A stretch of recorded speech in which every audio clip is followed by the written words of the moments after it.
More than 3,000 high executives in the LA area have gone through depression or trauma or anxiety at some point in their lives. That means more than thousands of individuals are being overlooked for therapy because they are too busy to attend traditional therapy during work hours.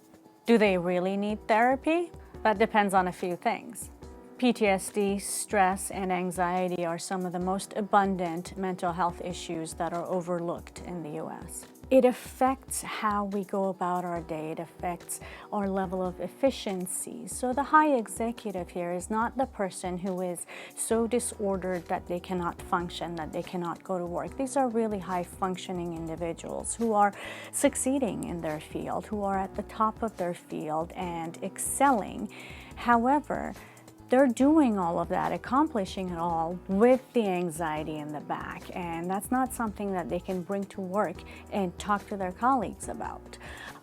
So they're dealing with it quietly, privately, by themselves, and it makes you wonder how much more efficient they would be in their day at their work if they didn't have to deal with the anxiety and the stress and the depression in the back of their mind all by themselves.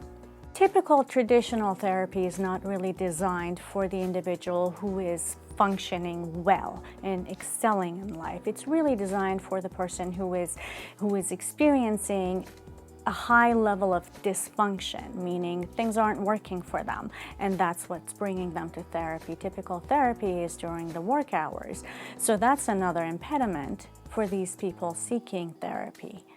As a naval officer, a naval psychologist, I worked with individuals who are functioning, who are doing really well for the most part and excelling at their job. They are working under extremes of pressure and stress and needing to perform, or people die, or the country goes down, or really expensive equipment gets destroyed.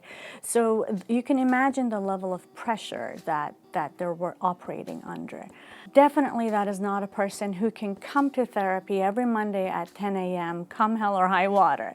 A lot of times things would happen. People get deployed, or there are operations going on at the command that require the higher executives, your senior chiefs and your master chiefs, to remain on base, remain with their unit.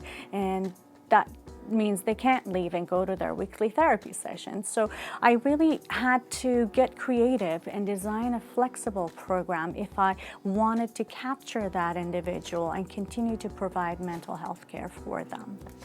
The program that I have designed, I call it the concierge program. It incorporates a tremendous amount of flexibility, and it really goes above and beyond traditional therapy in order to capture that individual and provide them the additional support and scaffolding that they need in order to remain in treatment while at the same time maintaining their high pace, very functioning lifestyle.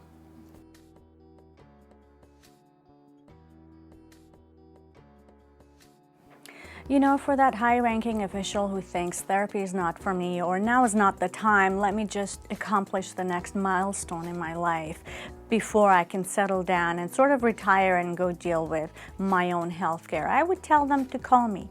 Call me and let's look at together, look at what your life is like, what your work is like, and what can we do. Let us put a program together that is tailor-made for you, that is individualized, to get you your needs met and get you to continue to function at the level that you have been functioning and excel even beyond that, being who you are.